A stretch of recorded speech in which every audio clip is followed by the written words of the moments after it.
Recently visit করেছিলাম ম্যাক্সে, আর সেখান থেকেই এরকম কিছু ডিটেলড ইয়াররিং নিয়ে নিয়েছিলাম।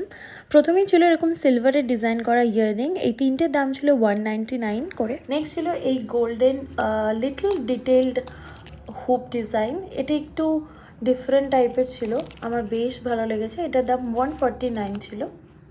নেক্সট ছিল এই ফ্লাওয়ার ডিজাইনটা, এটা আমার সব থেকে পছন্দ ছিল, এটা 149-এর, আর এর কোয়ালিটিটা খুবই সুন্দর। আর লাস্ট ছিল এইটা, এগুলো প্রত্যেকটা এক একটা ডিফারেন্ট স্টাইলের হুক ছিল, এটা আমার ভীষণ পছন্দ হয়েছিল। বাট এটার একটা মিসিং ছিল, আই ডোন্ট নো আমার সাথে স্ক্যামটা কী করে হলো। এগুলোর প্রত্যেকটারই ডিটেলিং একদম ইউনিক, আর এর সব কটা নিয়ে প্রাইস ছিল 299। তোমরা বলো তোমাদের কোন ডিজাইনটা সব থেকে ভালো লেগেছে এর মধ্যে। তোমরা যদি ম্যাক্সের এই ইয়াররিংগুলো আগেও ইউজ করে থাকো সেটাও আমাকে কমেন্ট করে জানিও। দেখা হচ্ছে খুব শিগগিরই পরের একটা ব্লগে। বাই।